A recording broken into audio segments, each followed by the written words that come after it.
Hello everyone, जय माता दी सभी को। कैसे हैं आप लोग? माता रानी की कृपा से स्वस्थ होंगे, यही उम्मीद है। माता रानी आप लोगों पे हमेशा कृपा दृष्टि बनाए रखे। आइए जानते हैं, सावन का सबसे पवित्र महीना चल रहा है, अब लास्ट चंद 10 दिन रह गए हैं, तो हमें इसमें ऐसा क्या करें जिससे भगवान शिव की सारी मनोकामना हमारी पूर्ण हो जाए, भगवान शिव की हम पे कृपा बन जाए। तो आपसे किस किस चीज का करना है हमें अभिषेक भगवान शिव का जो 4 अगस्त को सोमवार पड़ रहा है, उस दिन तो भरपूर लाभ उठाना है। लास्ट सोमवार पड़ रहा है सावन के महीने में। अगर हम गन्ने के रस से अभिषेक करते हैं भगवान शिव का तो घोर गरीबी का नाश होता है।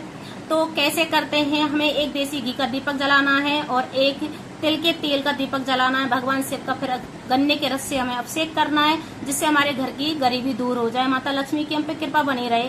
अब आता है जो पीली सरसों होती है, वो उससे दुश्मनों का नाश होता है। अगर हम पीली सरसों के तेल से अभिषेक करते हैं भगवान शिव का तो हमारे जो गुप्त शत्रु होते हैं, गुप्त दुश्मन होते हैं, उनका नाश होता है। अगर हम काली वाली सरसों से हम अभिषेक करते हैं, जो उसका तेल होता है, उससे हमारे रोग मुक्ति का, शरीर के जो जितने भी रोग होते हैं वो सारे दूर होते हैं। हमारे घर में जो रोग होते हैं उससे दूर होते हैं।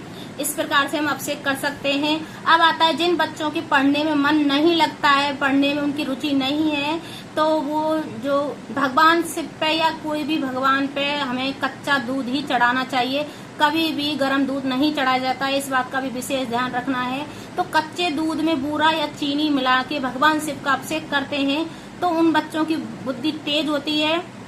और बोला जाता है कि जो बृहस्पति देव है, जो गुरु बृहस्पति देव है, उनके बराबर तेज बुद्धि वाला बच्चा हो जाता है। तो ये उपाय हम कर सकते हैं। पढ़ने में जो बच्चे कमजोर हैं और उनके बच्चों की विद्या में रुचि होने लग जाती है।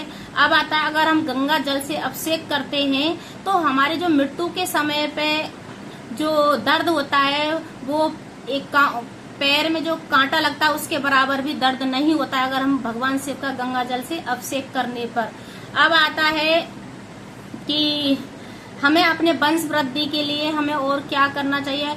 अगर हम कच्चे दूध में जो घी होता है, देसी वाला गाय का घी होता है, उसको मिलाकर हम अभिषेक करते हैं भगवान शिव का तो वंश वृद्धि का फल मिलता है। वंश वृद्धि में बढ़ोतरी होती है अभिषेक करने से। और महापुराण में यही वर्णित है। अगर आपको करना है तो कर सकते हैं। जिन घरों में भगवान का नित्य भोग लगाया जाता है, बहुत घरों में, मैं भी लगाती हूँ, बहुत सारे लोग लगाते हैं, और बहुत लोग क्या करते हैं अलग अलग कटोरियों में लगाते हैं। ऐसा कुछ भी नहीं है, ऐसा नहीं करना चाहिए। सिर्फ एक ठाकुर जी का भोग, क्योंकि तुलसी दल डाल के भोग ठाकुर जी का लगाया अलग जाता है। तो भगवान सबका भोग एक कटोरी में ही लगा सकते हैं। ऐसा नहीं है कि गणेश भगवान का अलग, माता लक्ष्मी का अलग और अलग अलग।